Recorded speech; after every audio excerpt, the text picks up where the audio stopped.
ايه اكتر دايت ممكن يكون مناسب ليا؟ قبل ما بس نتكلم في موضوع الدايت خلينا نتفق ان ممكن دايت ينفع معايا ما ينفعش مع حد تاني. ده بيختلف لعده اسباب.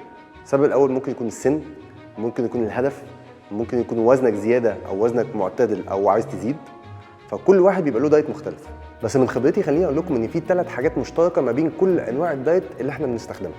العامل الاول وهو احسن تغيير ممكن انت تعمله في الدايت بتاعك واللي فعلا هيعمل معاك نتيجه ويوريك فرق في جسمك، هو ان انت تطلع كل الاكل المصنع من الدايت بتاعك.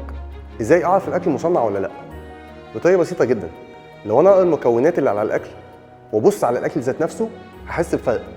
بمعنى هل مثلا لو انا مسكت البرجر اللي انا باكله في اي محل فاست فود وبصيت على اللحمه اللي جواه، هل هي دي لحمه فعلا؟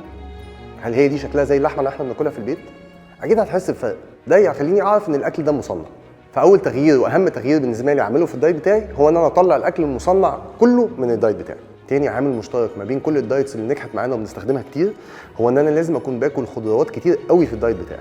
الخضروات والسلطه مهمه جدا بالنسبه لنا في الدايت لكذا سبب. السبب الاولاني هي ان هي غنيه بالنيوترينتس والفيتامينز اللي جسمي محتاجها. تاني سبب ومن اهم الاسباب بالنسبه لنا هي ان السلطه بتخليك تحس بشبع وفي نفس الوقت ما بتديكش كالوريز كتير قوي ان هي تاثر على الدايت بتاعك. نصيحه مهمه انا دايما بقولها للناس اللي بتعمل معانا دايت هي ان انت تحاول تاكل 10 انواع مختلفه من الخضار خلال الاسبوع. انت لو عملت الموضوع ده هتحس بفرق جامد جدا في الدايت بتاعك وفي جسمك وفي صحتك ان جنرال. تالت عامل مهم جدا بالنسبه لي في الدايت هو ان انا لازم اختار الدايت اكون قادر احافظ عليه.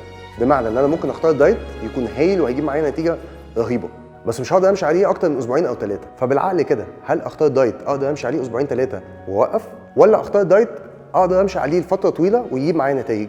عشان اعرف امشي على دايت فتره طويله لازم اكون انا مستريح فيه واعرف احافظ عليه كويس جدا.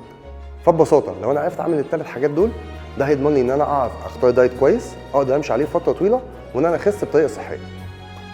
سلام عليكم.